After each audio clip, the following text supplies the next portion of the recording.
I've just visited Bradbourne Church in Derbyshire, just outside of Ashbourne. I first visited this church back in 2019 when I had a keen interest in Saxon crosses. And that keen interest is still alive within me. I remember it was February and it had snowed. I visited the church again in 2022 when I met storyteller and folk singer Ashley Hutchings, who was doing a promotional tour of his new album. Let's get back on track.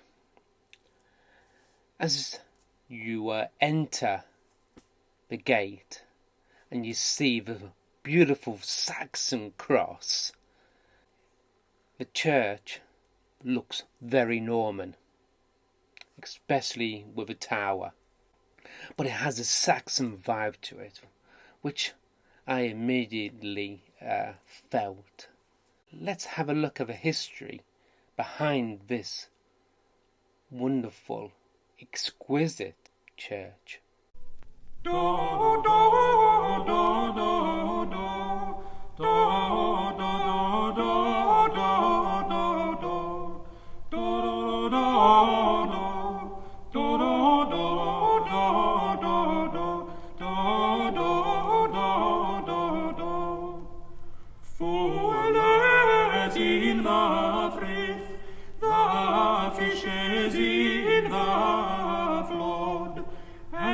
Wax award, would sorry walker with for best of bone and blood. Do do do do do do do do do do do do do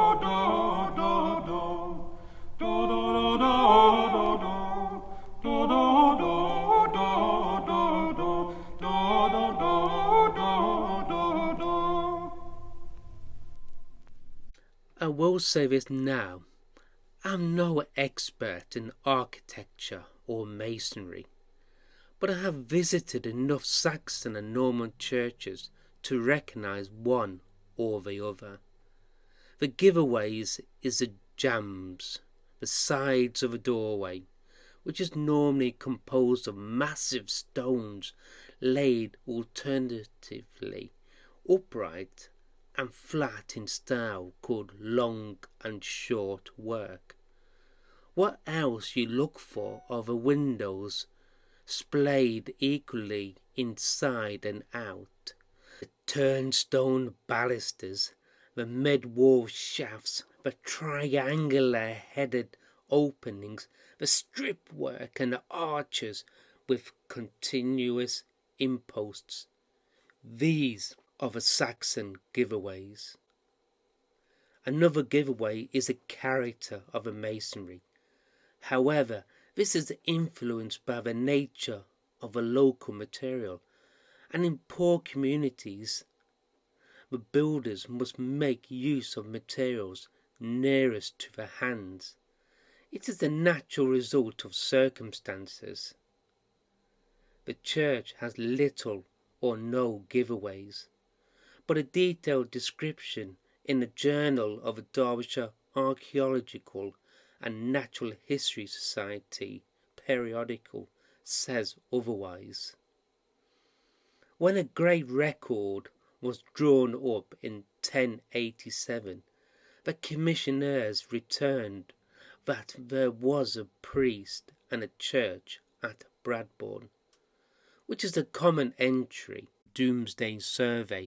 William the Conqueror valued the strategic importance of Derbyshire and gave Bradbourne and Brassington to his friend Henry de Ferrers, who rebuilt the church at Bradbourne.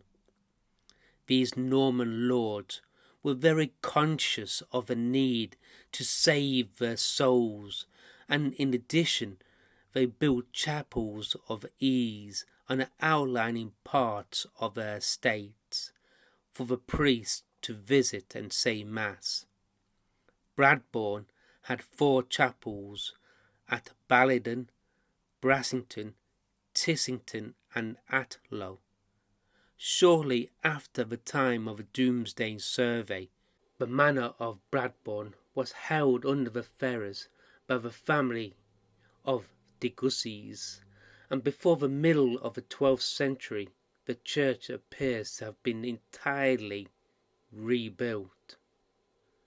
Whether the new late Norman church followed the ancient lines throughout, there is no evidence to show. I think, as in many other cases, the Norman builders only made use of so much of the earlier tower as suited their purpose. Yet, using the drone, we can look at the mouldings of the parapet of the tower, proving that it cannot possibly be Norman, though it may appear from below old enough to be so ancient. As a matter of fact, they must have been set up about 1450, at which time we scant chivalry. They took out the church the effigy of a lady of the time of Edward II, and turned it upside down and degraded it to a water spout. Saxon towers were large regarding the rest of the church, and were convenient for adaptation.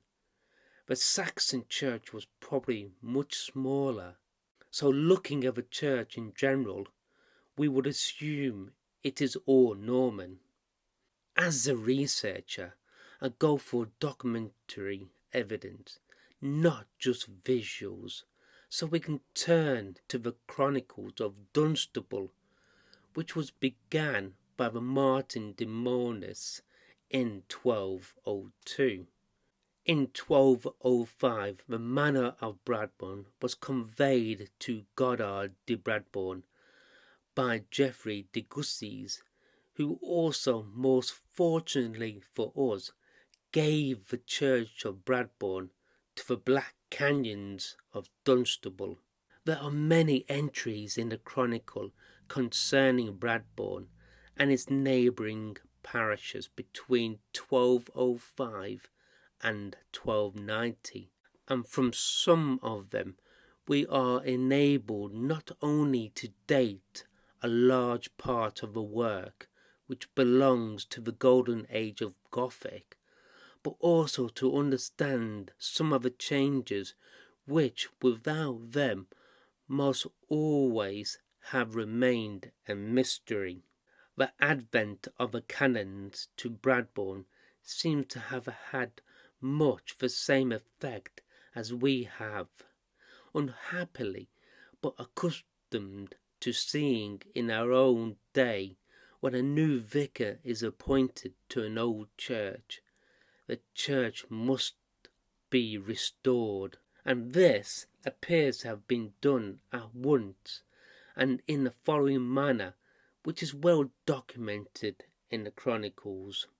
The Norman nave and chancel were taken down, and the early English one newly built or recast with the old materials.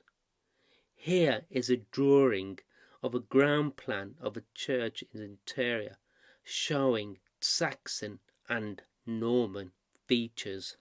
For the architectural story of a church, there are no more documented guides, but there is an interesting entry in the Chronicle under the year 1282, informing us that Ralph de Harwood, canon, who died at Bradbourne on the 4th of September, the stone coffin of a canon, which is now standing up in the church, was dug up and found some years ago in a churchyard, which is certainly at the time of Harwood's death.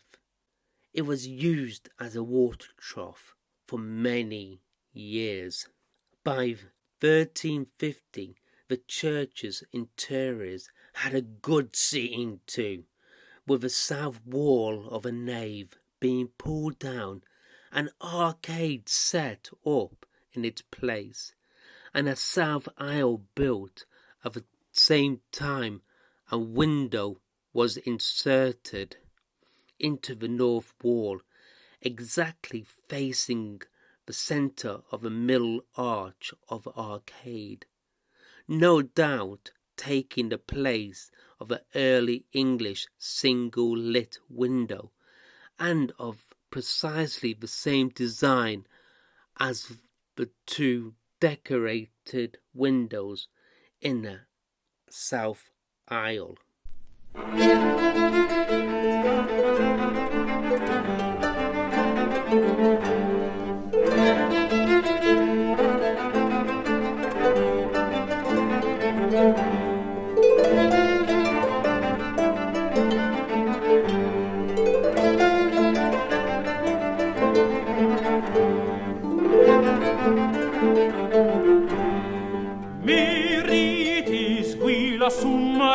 Last with full song, och nu näheth windes blast and weather strong.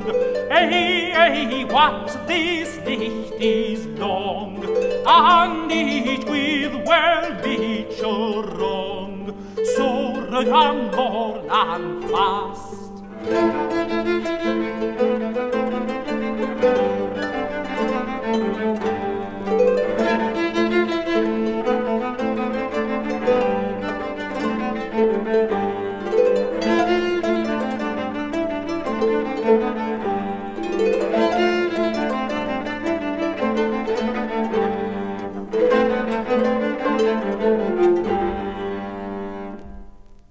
The Norman doorway was removed to the tower, and one of the decorated periods now forms the present entrance to the church.